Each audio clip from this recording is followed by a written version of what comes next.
The king swelled up and stank for 3 days, what the doctors hid during the autopsy of Louis IV. On the 3rd day, the body began to bubble. Servants boarded up the windows, and the doctor ordered the floors to be sprinkled with vinegar, but the smell did not go away. Warm steam seeped from under the doors. Witnesses said that the skin on his face had swollen, stretched, and burst near his left eye. No one dared to enter without a cloth over their face. The King of France, Louis V, did not die on the throne. He swelled up in bed, with his legs stuck together, his breath rotten and moaning endlessly. He did not scream, he could not anymore. His larynx was so swollen that his words turned into a wheeze. He just lay there, staring at the ceiling and gasping for air. Sometimes saliva flowed from his mouth in a trickle, soaking into the pillow.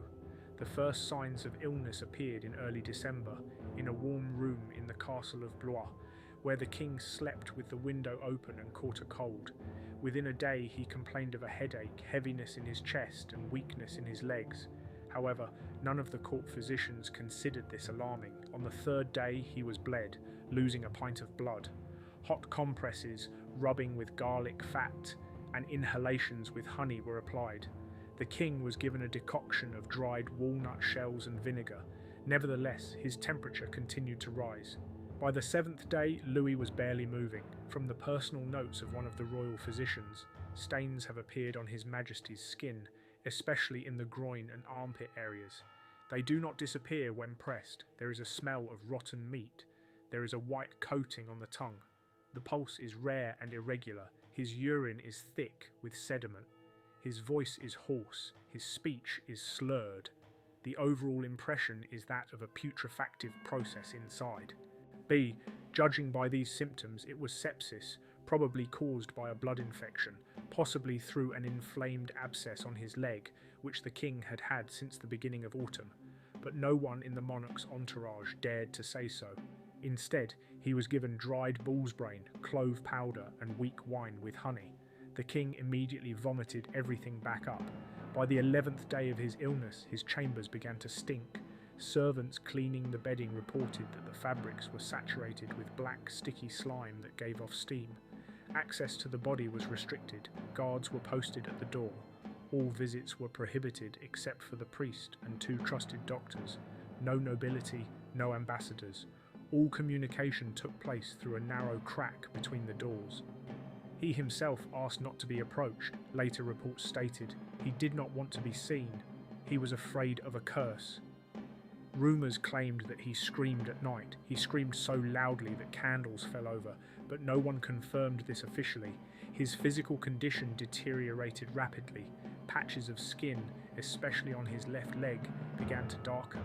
When attempts were made to turn his body, there was a crunching sound. Servants claimed that the bone inside sounded like a dry board.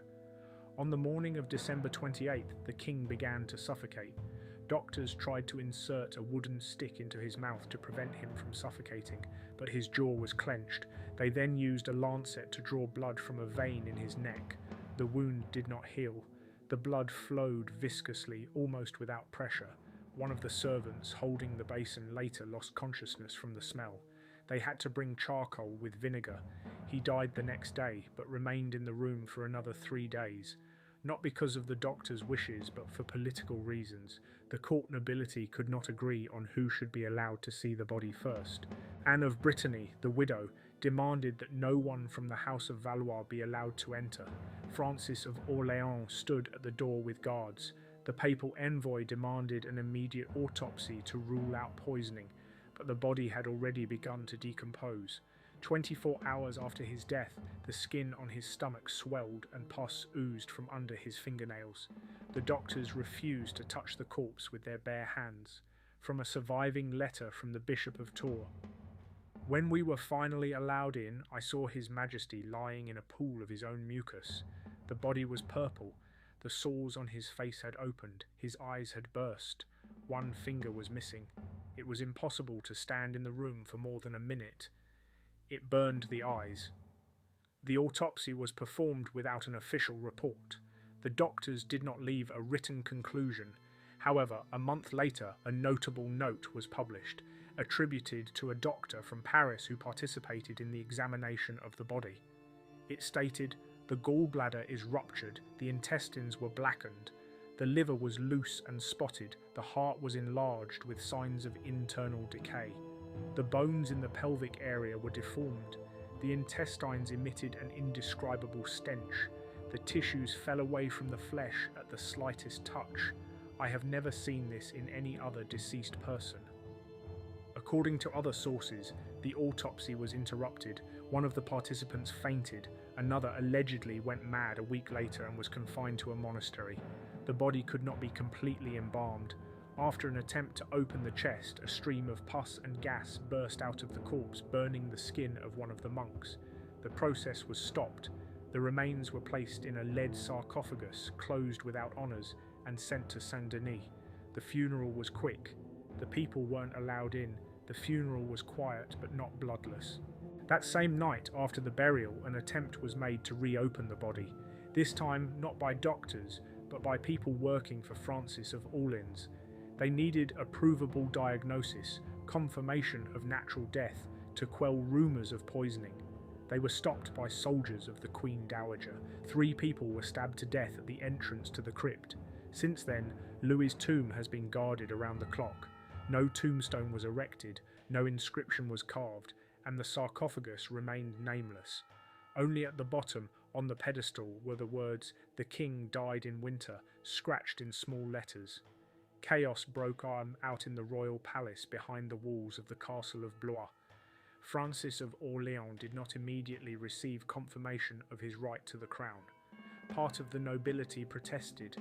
It was believed that Louis had kept a secret document with him until the end, in which he allegedly changed the order of succession to the throne. The document was not found. However, in the doctor's notes written with a characteristic tremor, there was a strange note. Before his death, His Majesty ordered a box to be brought from the foot of his bed. There are papers in it. He said, "This is my forgiveness and my abdication." The box was burned at night. The Queen herself gave the order. Amid growing suspicions and rumours, Anne of Brittany went to a convent. She claimed that she did not want to see the corpse not yet buried and the heirs already dividing the bones. On her orders, the bedroom where the king died was sealed. 6 days later, rumours began to spread about the Black Room. Servants said that at night they could hear footsteps, the clanging of metal and moans. One of the new guards went mad after a night watch, claiming that he had seen blood seeping from under the door. In the weeks that followed, the new authorities ordered the castle to be cleaned out. The room where Louis had died was burned to the ground, along with the bed, furniture, and even the floorboards. The stones under the floor had to be replaced. Saturated with decay, they gave off an acidic smell that could not be masked by herbs, vinegar, or resin. While attempting to dismantle one of the fireplaces, a small copper vessel was found with the inscription, "For the last case." Its contents, a mixture of opium, crushed belladonna, and crushed bone, were intended to be used to put him to sleep if the pain became unbearable. The contents were not used. Meanwhile, poisoning, real or imagined, became a key political issue. Priests claimed that the king had fallen victim to divine punishment.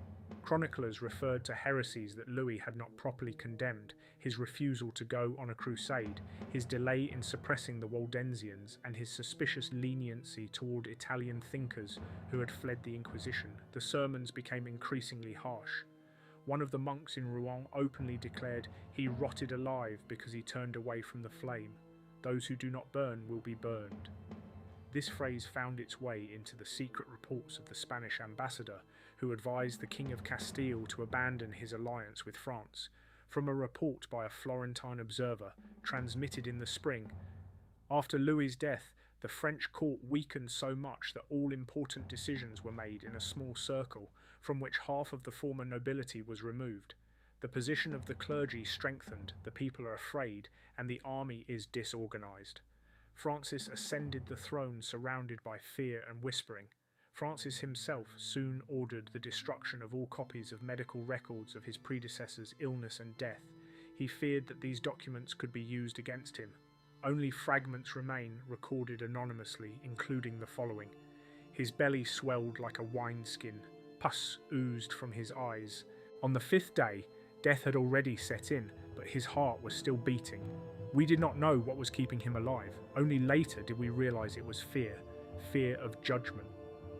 Officially, Louis XIV died of acute fever. Not a word was said about decomposition, ulcers, ulcerous discharge, or blackness on the flesh. The true causes of death were forgotten, deliberately, by order or out of fear. His name was not canonized, cursed, or remembered. In the year of his death, no religious processions were held. The people said, "The king is dead, but the smell remains." That means his soul is still here. In the year of Louis XV's death, France entered a period of silence. It was not an official mourning silence. It was a heaviness that settled in the cities, in the voices of priests, in the halls of parliament. People did not mention his name. In the markets, sellers referred to him as the one who has gone. In castles, his portraits were removed to the cellars. The courtiers did not wear mourning clothes, not out of disrespect, but out of fear that the dead king himself would take notice. 2 months after the burial, complaints began to arrive from the monastery of Saint-Denis. The abbot reported that the king's lead sarcophagus had begun to ooze. At night, thick moisture gathered around it, smelling of rotten resin. An attempt to drill a hole for drainage ended in a gas explosion, which blinded one monk and knocked another unconscious. After that, the sarcophagus was covered with lime and surrounded by 3 rows of stones. The tombstone was not reinstalled. Francis, already confirmed as king, refused to visit Saint-Denis. He ordered memorial services to be held in other cities, far from the source of panic. In private circles, people whispered that Louis had not died, but had remained inside. One of the monks left a note in his prayer book. "At night I hear him calling. He does not ask, he demands. He does not pray, he calls. He has forgotten his name, but his voice remains." The political consequences were tangible. The first was the strengthening of the church. Francis, wishing to retain power, immediately concluded an agreement with the cardinals on the complete subordination of the courts to the royal jurisdiction of the spiritual structures. He abolished several taxes introduced by Louis and declared a number of his decrees invalid. This seemed like a political necessity, but those close to the royal court said that he was buying his way out of a curse. From an internal report by an Avignon priest, "At night, no one prays for the soul of the deceased in the palace anymore. Instead, they burn candles and read protective psalms. The servants refuse to stay alone in the hall where the royal council used to meet. Some say they have seen a black shadow between the chairs."